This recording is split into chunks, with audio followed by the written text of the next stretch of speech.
Good evening. This is CTV News for Tuesday, July 18th. I'm Denise Douglas. And I'm Patricia Malone. Glad to have you with us tonight. Well, healthier food choices are coming to a vending machine near you. In a 9-0 vote, the Prince George's County Council passed a resolution requiring all vending machines in county buildings to have healthier drink and snack options. Supporters say the legislation is aimed at reducing the levels of heart disease, stroke, and diabetes. And we're very excited about the vote today. The 9-0 unanimous vote is wonderful.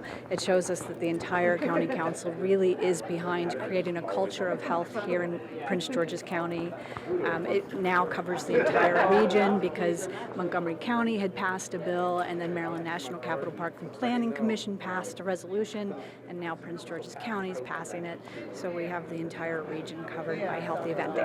What they will see is in their public facilities like this building and in libraries, they will see healthy vending machines with half of the items being healthy options. So they'll see more water, they'll see more low sugar beverages or no sugar beverages. They'll see more healthy snack items where they can actually choose something to have a healthy snack.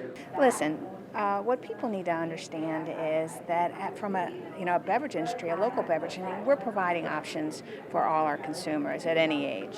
More options, more choices, fewer calories, less sugar. So we understand what our consumers want, and we're making sure they have access to it.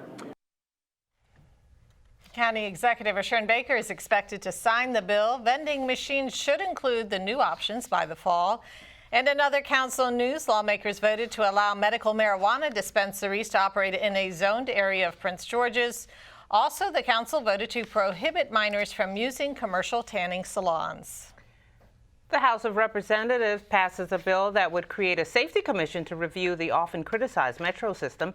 The legislation was approved 399 to 5.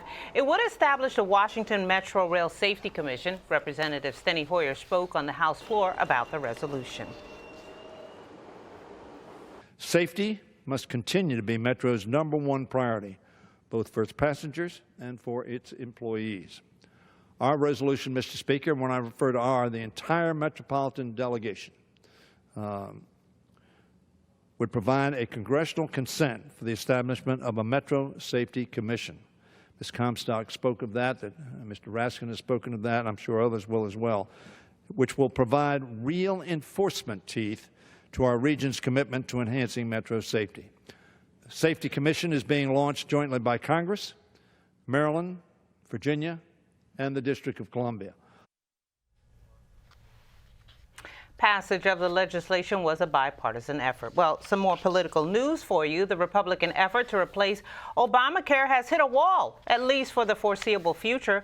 2 more Republican senators announced their opposition to the measure on Monday, leaving the party leadership short of the required votes to move forward. In a statement, the president of the Maryland Health Care for All Coalition says that is good news. Vincent DeMarco added that they will continue to work to protect the Affordable Care Act and build on their health care progress. State highway officials and weather experts are urging caution during the hot and steamy days of summer. All this heat and humidity could result in hazardous weather. Byron Scott has more. It's the summertime, it is hot and humid, and when conditions are like this, storms could pop up at any notice. Now, today, the National Weather Service says that could happen in our area here in the Baltimore, D.C. area, and we may see some flash flooding. If that's the case, they do offer motorists who are going to be out here this evening some tips on the roadway here. Here are some of those tips, many of them nothing but common sense. They say don't drive through standing water. If we do get flooding, do not drive through standing water. The phrase they use is turn around, don't drown. They are urging motorists who may be out there this afternoon and this evening to keep updated on the weather conditions out there, in that they could change at a moment's notice. If you're on the highways and the roads, use your low beams. And remember, if you're at an intersection where the power is out, all drivers by state law are required to stop when they get to that intersection before proceeding. And one other item here, they say don't try to move fallen branches, as high voltage wires may be intertwined, and that could be a danger as well. So in short, highway officials say be aware of your surroundings and by all means use common sense. That's the latest. Byron Scott, back to you.